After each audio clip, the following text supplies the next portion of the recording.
ante todos os eventos ocorridos, quer sejam bons ou até maus e perversos. O primeiro artigo lá, uma vez que foram por ele decretados. Foram por ele decretados. A soberania de Deus, ela não exclui a liberdade.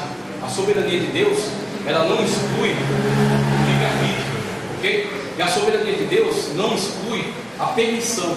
Existem muitas situações nas quais Deus permite, só que não é o seu plano perfeito. Agora, mesmo acontecendo coisas que não estão de acordo com o seu plano perfeito, o plano perfeito, maravilhoso de Deus não será tolhido, não será atrapalhado, porque Deus tem uma característica peculiar, um atributo incomunicável de Deus, chamado onisciência. Dentro da onisciência está o conceito da presciência. Deus sabe de antemão todas as coisas. Assim ele nunca é pego de surpresa. Até quando o homem atenta contra Deus, até quando o diabo conspira contra Deus, contra seu plano, contra a sua igreja, Deus já sabe de antemão e já prepara todas as coisas. Paulo disse: tudo coopera para o bem daqueles que amam a Deus. Então não se preocupe, Deus sabe de todas as coisas. Deus está à frente de todas as coisas. E no final, não é no meio, não é no comecinho, não é no finalzinho. No final você vai ver que tudo é para a honra e glória do Senhor Jesus Cristo. Ok? Tudo é para a glorificação do Senhor. A insinuação de que a queda e a entrada do pecado no mundo, como resultado de perdição eterna de inúmeras almas, estava de antemão determinada por Deus e não apenas prevista, prognosto, como a gente vai ver melhor. Aqui, ó, texto de João Calvino, Instituição da Religião Cristã, edição especial, volume 3, capítulo 3, seção 22, página 53. O primeiro homem caiu porque Deus julgou isso um meio útil para os seus propósitos. Ora, por que julgou assim? Não sabemos. Por que não sabe? Só sabe que foi. Diz para mim se isso não tem cheiro de exegese. Porque ele disse: assim Deus julgou necessário. Mas por que julgou eu não sei. Será que você sabe mesmo se Deus julgou isso necessário ou não? Ou será que você está incutindo isso no texto? Novamente afirmo, Calvino tem muitas coisas muito boas. Eu leio a Instituição da Religião Cristã, uso algumas coisas nas aulas de EBD, mas tem coisas que não dá para incluir. Como também todo teólogo é passivo de erro. Só a Sagrada Escritura é inerrante isso, porque o Espírito Santo conduziu o processo. Tá ok? Mas todo teólogo é passivo de erro. E nossa fé não está firmada na declaração, ensina a Bíblia. Todavia, é certo que e merece louvor. Então, afirmações que não tem como aceitarmos que a queda do pecado foi determinada por Deus, o pecado, a entrada do mal no mundo foi determinada por Deus. Todos nós, sem exceção, podemos ser salvos através dos méritos de Cristo. Então, essa afirmação, de onde que eles tiram? Porque a graça de Deus se manifestou salvadora a quem? Todos. É Deus que está dizendo na sua palavra que o intuito dele é salvação, e a salvação a todos, como eu li no começo. Ide por todo mundo, pregar o evangelho a toda. Você acha que, presta atenção, você acha que o Senhor Jesus Cristo, ele ia nos enganar? Você acha que o Senhor Jesus Cristo ia lidar com essa situação como se fosse uma brincadeira? Vai lá, prega para todo mundo, mas eu só vou salvar pequeno número. Chama-se expiação limitada. Conceito também da Turíbia. Expiação limitada. Cristo só morreu por alguns. Se Cristo morreu por alguns, por que pregar para todos? Se aqueles que vão se salvar pela graça irresistível, por que pregar acerca da salvação e chamar as pessoas para aceitar a Cristo? Não prega, elas vão, de alguma forma ou outra, elas vão vir. Você vê que esses conceitos, eles destroem, eles atentam contra a verdade da palavra de Deus. Eles atentam contra aquilo que o Senhor Jesus Cristo ordenou. Então não tem como concordar. Que deseja que todos os homens sejam salvos e cheguem ao conhecimento da verdade. 1 Timóteo 2,4. Estava chegando ao mundo a verdadeira luz que ilumina todos os homens. Então sempre vemos essa colocação. Esse aqui é o chamado livro, não passei ali. Aqui, ó, o lado negro do calvinismo, tá certo? Mas o primeiro trecho aqui, ó, porque o tempo já está indo. Os calvinistas podem até falar do pecado como causando isso ou aquilo em um sentido secundário, mas em sentido primário e moralmente responsável, um calvinismo consistente ensina que Deus causa todas as coisas, incluindo o pecado e a recusa de alguns homens a abraçar o calvinismo. É consequência daquele artigo. Deus determinou todas as coisas pelo seu secreto desígnio desde a eternidade. Se Ele determinou, determinou também quem vai ser condenado. Ele determinou também quem vai pecar. Ele determinou também quem vai pecar e vai recusar a chamada eficaz pelo Evangelho. Não dá para ficar com esse tipo de conceito. A predestinação, eu estou passando aqui no ali. A predestinação genuinamente bíblica, veja, a predestinação não é uma doutrina calvinista. A predestinação é uma doutrina bíblica. A Bíblia Sagrada nos ensina o que é verdadeiramente a predestinação. E a predestinação é aquilo que você tem pregado, a maneira como você tem evangelizado, a maneira como você tem atendido ao mandado missionário, a chamada do Evangelho para o evangelismo, tá certo? Ela está dentro do plano bíblico de predestinação. Predestinação conforme Deus, que a gente vai entender aqui melhor. Então veja, a predestinação genuinamente bíblica diz respeito apenas à salvação. Deus tem um plano para a salvação, não é para a condenação. O inferno foi feito para o diabo e seus anjos. O inferno não foi feito para homem. O inferno não foi feito para mulher. O inferno foi feito para o diabo e seus anjos. Os homens e as mulheres são arrastados para uma condenação do inferno por se deixarem seduzir por esses seres demoníacos. Mas Deus nunca teve um plano de condenação para a humanidade. O plano de Deus é salvação para todas as pessoas através do Senhor Jesus Cristo, por meio da pregação desta igreja.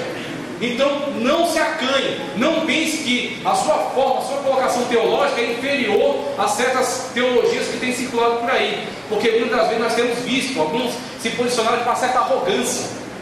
Só que fique com a Bíblia Sagrada. Deixe quem quiser fazer as informações que quiserem, fique com a palavra de Deus. Aqui é a teologia sistemática de Antônio Gilberto, e ele fala acerca dessa questão, a predestinação e o livre-arbítrio, o equilíbrio que temos que ter nessa análise. O livre-arbítrio não salva ninguém, porque o homem está condenado em pecado. A graça preveniente e o Espírito Santo de Deus é que dão condições a você aceitar a Cristo, não o seu livre-arbítrio, ok? Então nunca afirmamos isso. E também a predestinação bíblica nunca foi indicada como plano de Deus determinado para pessoas serem condenadas e outras salvas. Não, Deus tem interesse em salvação, não em condenação.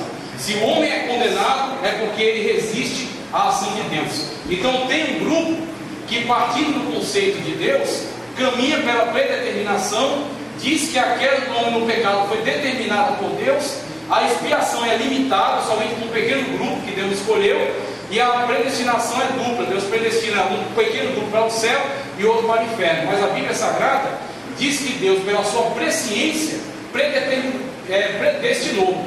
Deus então preconhece aqueles que, ao ouvir a mensagem salvífica, não resistirão, aceitarão a Cristo como Salvador, e esses estão no grupo daqueles que são predestinados. Predestinação nunca é para indivíduo, é para grupo, e nunca tem predestinação para a condenação, só para a salvação. Aqueles que são condenados é porque resistiram à mensagem do Evangelho. Veja, a queda do homem no pecado é resultado do livre-arbítrio, não da determinação divina. A expiação não é limitada, é ilimitada. O que significa? Jesus Cristo morreu por todos. A salvação é suficiente para todos. Quando Jesus Cristo disse: ide pelo mundo pregar o Evangelho a toda criatura, por que ele disse isso? Porque o sangue dele é suficiente para perdoar todo o pecado de toda a humanidade. O sangue dele é suficiente. A obra dele na cruz é suficiente para salvar o mundo inteiro. Por que o mundo inteiro não é salvo? Porque muitos resistem. Mas salvação para eles tem. Tem cura para eles. Tem perdão de pecado para eles. Tem salvação para eles. Tem oportunidade para eles. Só que eles rejeitam, por isso não são salvos. Mas tem salvação para todos eles. A expiação é ilimitada. E aqui um contraste de crentes e eleitos. Crentes e eleitos. Veja, esse contraste que é feito, principalmente, quem se preocupa mais com isso é a linha teológica arminiana. Por quê? Existe uma conceituação que, se você não se atentar, você acaba cometendo erros, equívocos. Existe pela presciência divina de Deus, pela sua onisciência, sua presciência, que não falha, Ele sabe aquele que não resiste à mensagem salvífica e aquele que, além de não resistir à mensagem salvífica, persevera até o fim, não apostata da fé. Deus conhece. Veja, existe um abismo de diferença entre Deus conhecer, prognosco, que a gente vai ver aqui, e Deus determinar. A Bíblia diz que Deus pré-conhece, prognosco, tá certo? Não que Deus determina.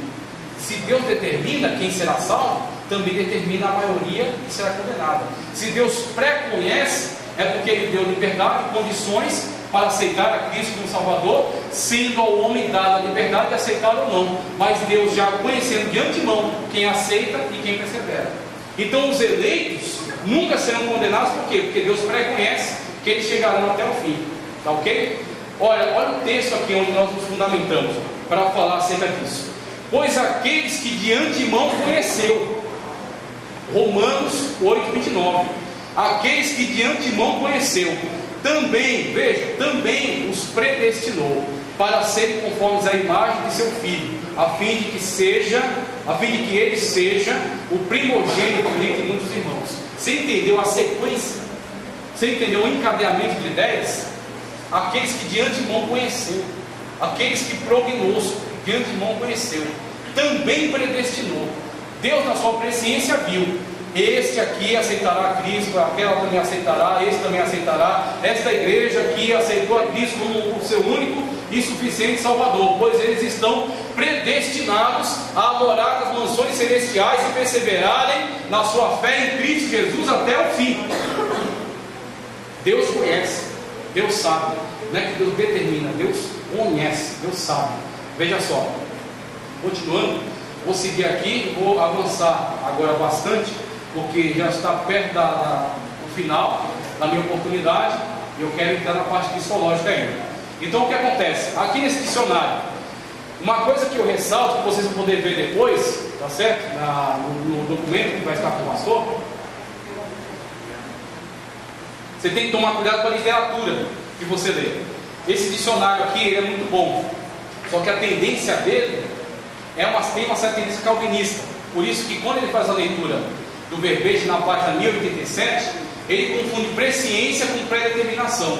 Ele também sugere que, se nós adotarmos a visão da presciência de Deus, como a presciência definindo a predestinação, seria como se dissesse que os homens são salvos pelas obras, porque a aceitação de Cristo seria uma obra, então seria salvo pelas obras. E na verdade isso é uma confusão que ele está fazendo, porque ele está tentando atrelar a sua definição ao calvinismo que ele abraça. Esse livro aqui, ó, Teologia Arminiana, Mitos e Realidade, aqui é afirmado com todas as letras que a teologia arminiana, não estamos dizendo que somos arminianos, mas essa teologia se aproxima bastante da declaração de fé. Nós também cremos nisso aqui que ele está afirmando. O que ele afirma? Que ninguém pode se auto-salvar, porque o homem está caído em pecado, a depravação total da humanidade. Então, para que ele possa exercer livre-arbítrio para crer ou não crer, veja, para você crer ou não crer em alguma coisa, você tem que ter liberdade. Se você, de antemão, alguém põe uma arma na sua cabeça e diz: quando eu perguntar para você, você vai dizer que sim. Então, quando alguém perguntar, você disser que sim, a sua escolha não foi livre, ela foi pressionada, coagida. Assim também, para que o homem possa crer em Cristo para a salvação, e esse ato de crer seja livre, ele tem que poder exercer esse livre-arbítrio. E para exercer o livre-arbítrio, sozinho ele não consegue, porque ele está caído em pecado. Ele não tem nem consciência de que ele está em pecado. É o Espírito Santo que conscientiza ele do pecado, da justiça e do juízo. E a graça de Deus é que capacita ele, a chamada graça preveniente. A graça de Deus é que capacita-nos a enxergar em nós o pecador que somos, para quando o Espírito Santo de Deus oferecer a boia que vai nos resgatar, que vai nos tirar da lama do pecado, nós não resistamos e aceitemos a salvação. A obra não é nossa, a obra é de Cristo, a obra do Espírito Santo de Deus.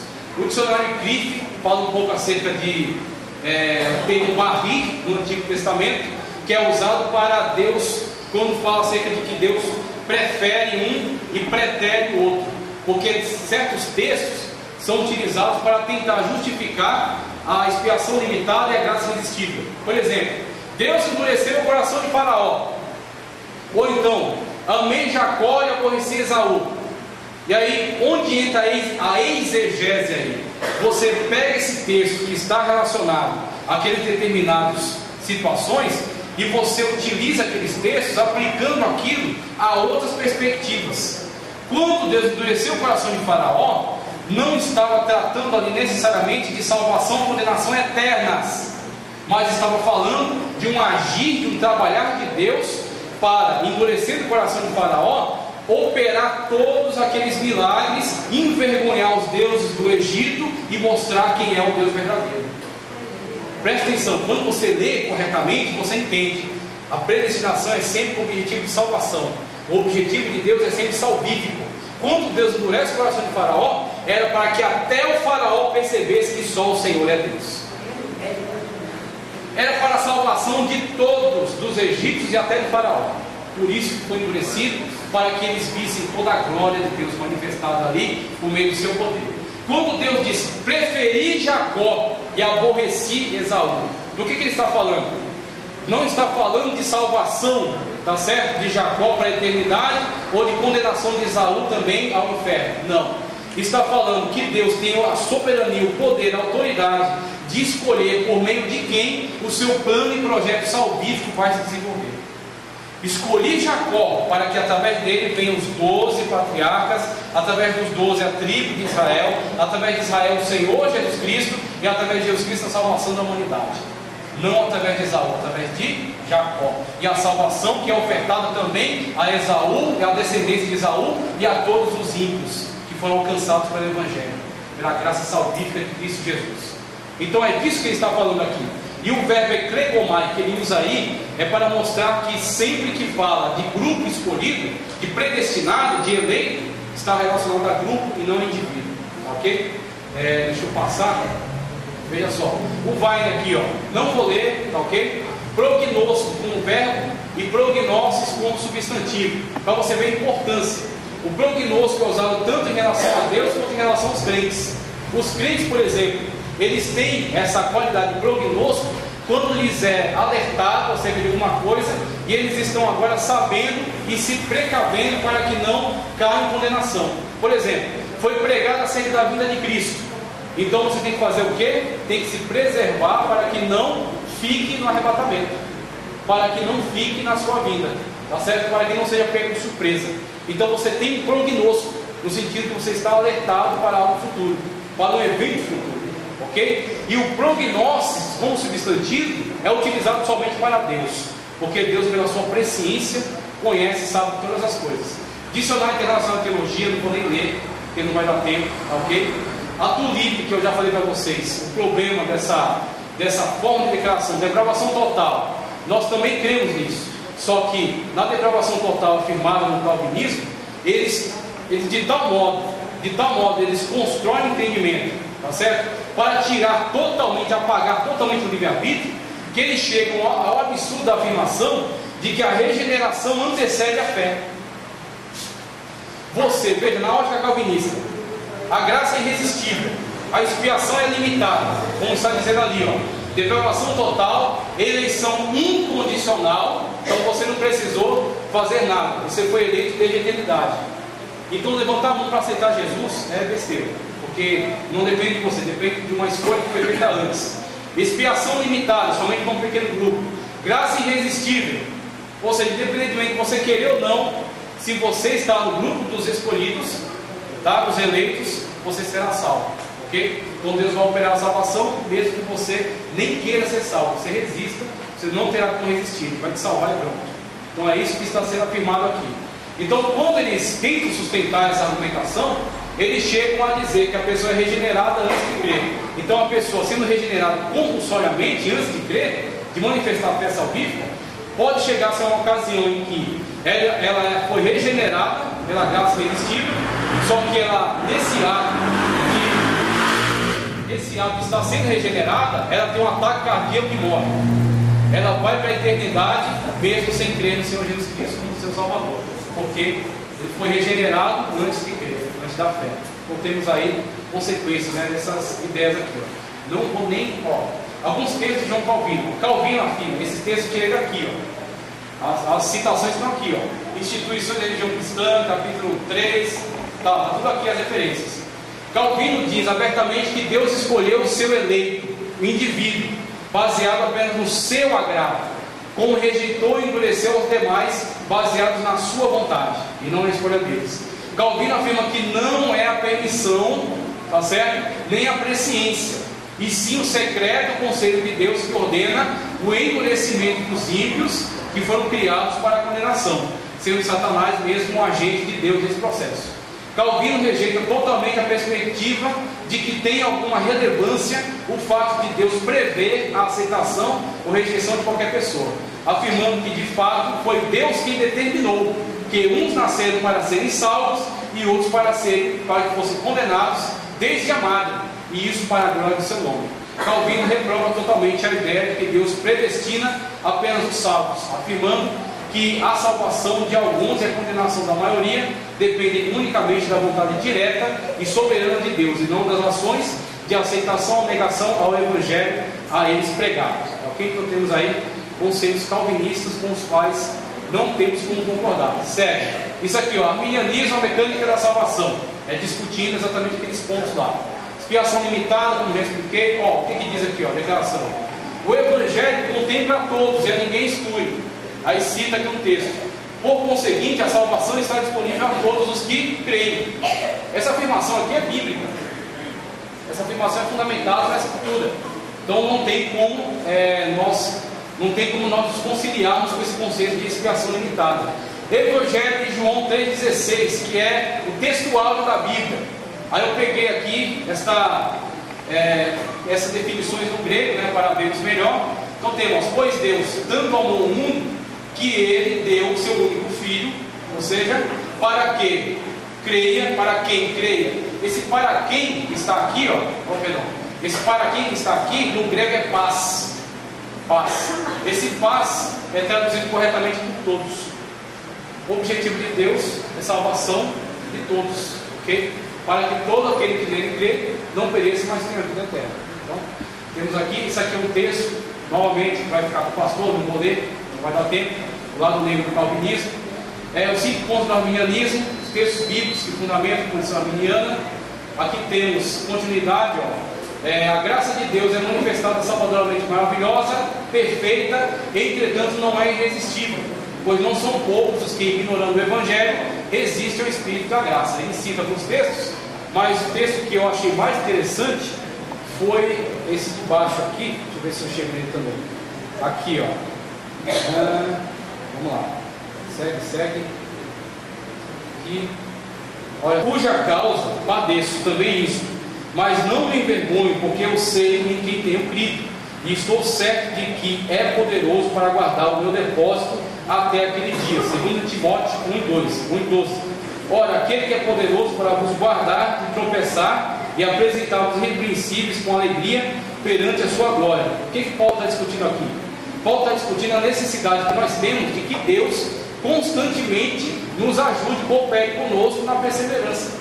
Por quê? A graça de Deus, mesmo sendo maravilhosa o suficiente para a salvação de toda a humanidade, é possível resistir. Jesus Cristo entrando em Jerusalém, que mata os profetas que são enviados a vós. Quantas vezes quis eu a colocar vocês debaixo das minhas asas, como a galinha faz com seus filhotes, seus pintinhos, todavia não fizestes.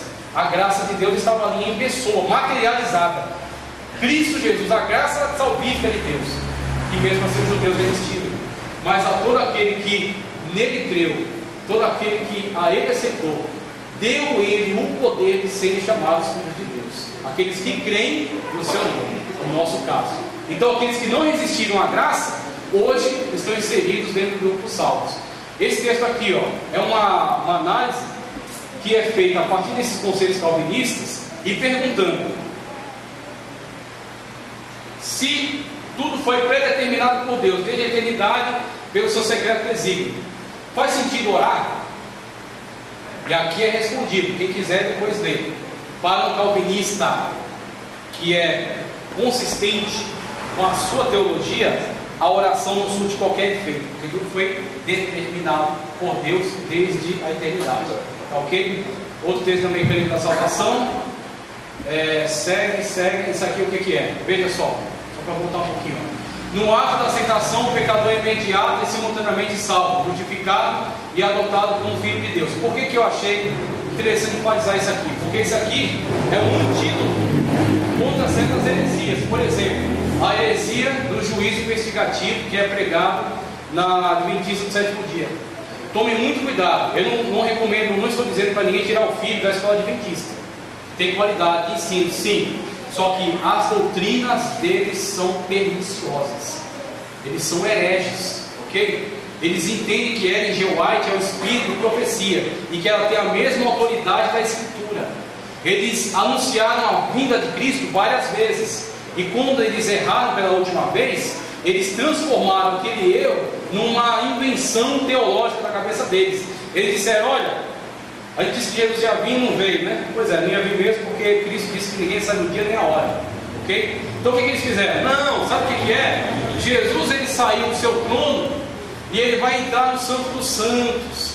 E aí, futuramente, ele vai investigar todas as obras dos crentes. E aí, se ele achar alguma coisa em falta, aí você não vai ser mais salvo, ele vai tirar você do livro da vida. Para um adventista do sétimo dia, é impossível ele saber se ele é salvo. Mas para um crente na pessoa bendita de Cristo Jesus, ele sabe que os seus pecados foram totalmente apagados pelo sangue derramado na cruz do Calvário. E a nossa salvação não depende de nós, das nossas obras, mas sim de Cristo. Nós somos salvos unicamente pela graça de Cristo Jesus.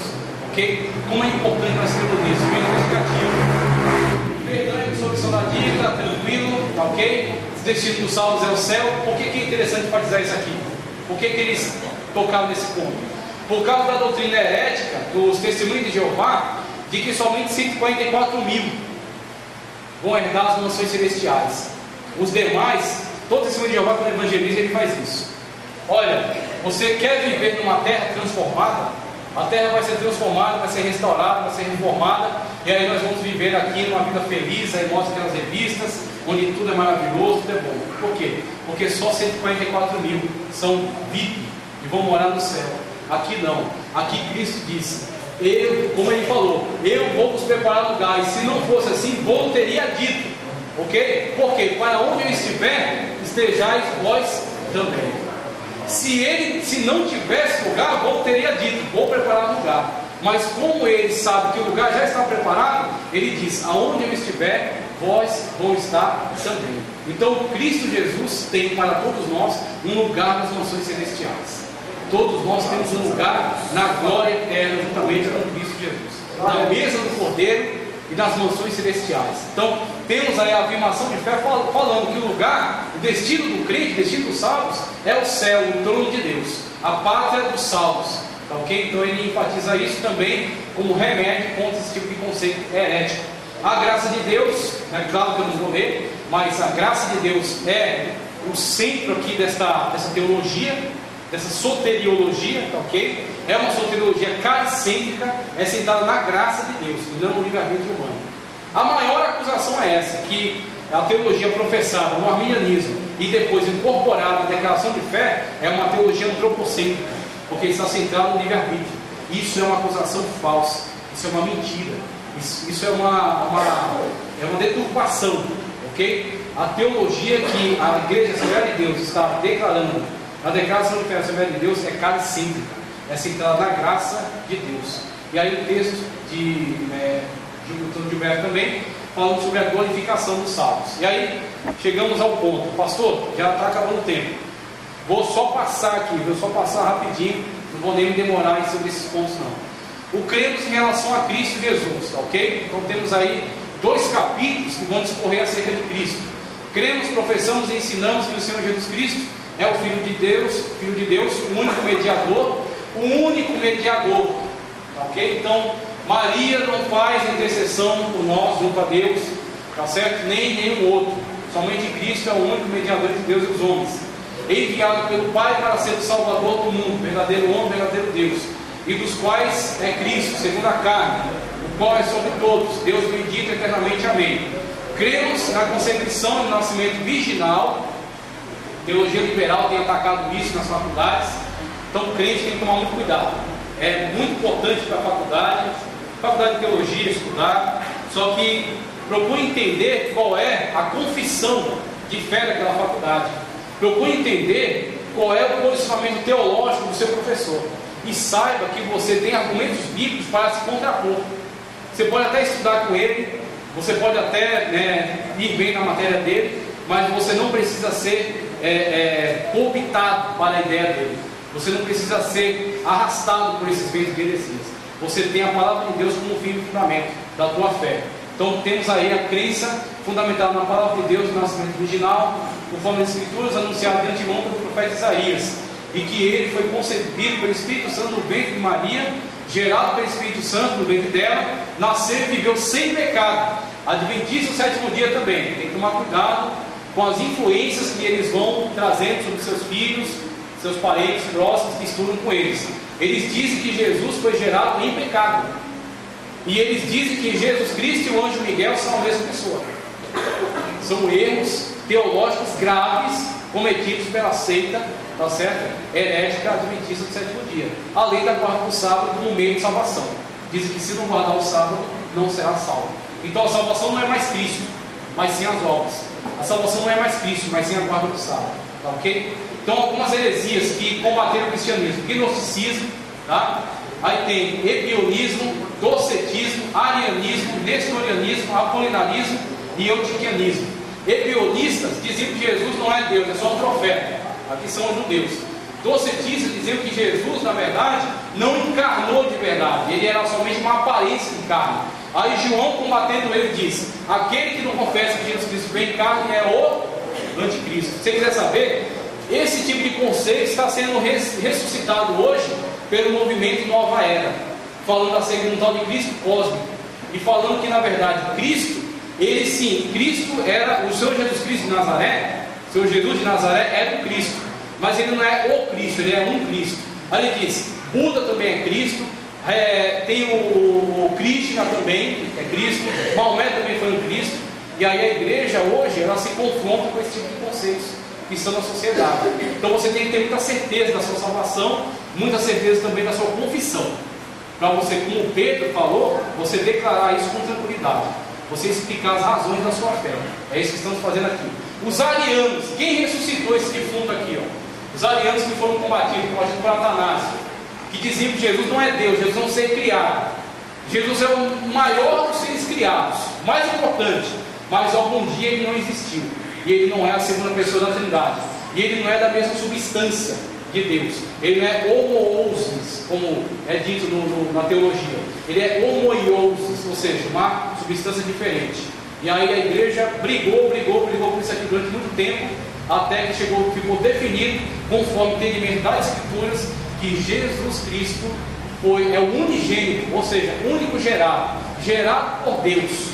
Ok? E aí, esse gerado por Deus é da mesma substância de Deus, Deus de Deus, ok? Co-poderoso, co-eterno, tá certo? Aquele que é, como Cristo mesmo disse para Filipe, caminhando com os apóstolos, Filipe pergunta: Senhor, deu uma mancada, né? Jesus Cristo não deixou passar. Veja, Filipe disse: Senhor, mostra-nos o Pai. Que mancada, hein? O que Jesus disse? Ele o Senhor Jesus Cristo deu uma repreensão mesmo. Filipe, estás comigo todo esse tempo e me perguntas, me pedes: mostra meu Pai. Quem me vê o, porque Jesus Cristo é Deus, mesmo Deus, Deus de Deus, o Logo divino pré-encarnado, o Senhor Jesus Cristo, o Criador de todas as coisas, tá certo? Então temos aqui as heresias, nestorianismo, apolinarismo, isso aqui vocês veem depois. Quero passar para cá, ó. Já estourei o tempo, já estou entregando, viu? Os créditos, vai ficar tudo disponível aí para vocês, tá? Agora eu quero chegar aqui, ó. Aqui, ó, só rapidinho, ó. O verbo de Deus, o Senhor Jesus Cristo, que criou todas as coisas, o ser humano que foi criado perfeito, mas caiu em pecado. Toda geração humana nasceu por contaminação do pecado, chamada geração ritoplasmática. Pecado, pecador gerando pecador e comunicando a contaminação. Inclusive quem? Maria, a mãe do Senhor Jesus Cristo, também foi gerada em pecado. Maria não foi gerada sem pecado, como diz a igreja católica. Maria também, dentre os pecadores, Maria foi gerada no pecado. Só que aquele que foi gerado no seu ventre, foi gerado por um processo que é dito na teologia, geração bioplasmática. O que é uma geração bioplasmática? Hili é matéria, bios é vida. Jesus Cristo não foi gerado pela matéria, da vontade da carne, da vontade do varão. Ele foi gerado pelo Espírito Santo de Deus. Aquele mesmo processo que foi aplicado quando pegou o barro, fez ali um boneco, insuflou nele o espírito de vida e foi criado um homem ali que não tinha nenhum pecado, tanto que podia conversar diretamente com Deus. Levava um papo cara a cara com Deus, porque ele não tinha pecado. Ok? Adão. Só que aí o primeiro Adão caiu, e com aquele primeiro Adão todos nós, mas no segundo Adão todos nós fomos restaurados.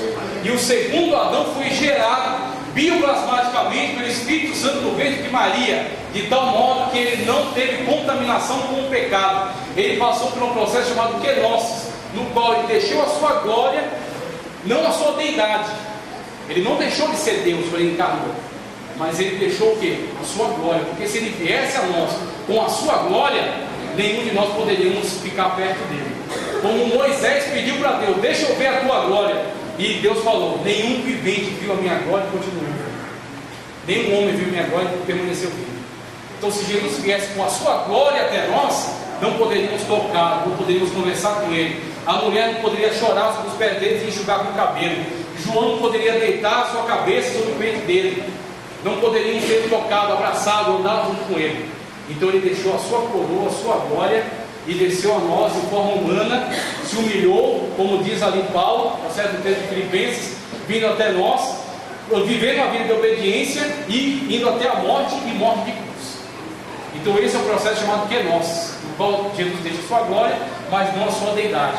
Porque como homem ele tinha limitações, mas como Deus ele perdoava o homem do pecado. Como ele disse para aquele paralítico, perdoados-te são os teus pecados.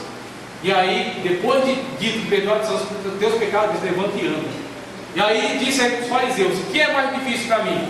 Dizer perdoados são os teus pecados, dizer levanta e anda. Por que ele perguntou isso? Porque os dois para ele é a mesma coisa, porque ele é Deus. Só ele pode perdoar pecados e só ele pode receber a adoração, porque ele é Deus. Ok? E aí em Cristo aconteceu a chamada união hipostática. O que é a união hipostática? A união hipostática é o humano e o divino convivendo juntos no mesmo corpo, constituindo um só ser. União hipostática. Tem até uma definição aqui, ó, que é pequenininha. Doutrina que é exposta no Concílio de Calcedônia em 451, realça a perfeita harmonia e união entre a natureza humana e divina. Acentua esse ensinamento de ser Jesus de fato verdadeiro homem e verdadeiro Deus em um ser. Não são dois seres convivendo. Jesus não era bipolar, era um ser, mas constituído por natureza humana e divina. Jesus não era 50% homem e 50% Deus, não, era 100% homem e 100% Deus em uma só natureza. Esse é o teu Jesus, esse é o meu Jesus. E aqui nós vamos entregar porque tem muita coisa adiante e eu não quero gastar a paciência de vocês. Vocês vão ter disponível um vídeo onde tudo isso aqui está explicado de maneira mais tranquila. O conteúdo é muito extenso, então eu já peço perdão por não conseguir passar tudo com tranquilidade, tá ok? Mas aquilo que eu pude me esforcei para passar aqui, eu entreguei da melhor maneira possível. Então eu agradeço a oportunidade, em nome de Jesus, e passo aqui, devolvo aqui a direção ao nosso pastor. Muito obrigado aí por essa oportunidade maravilhosa.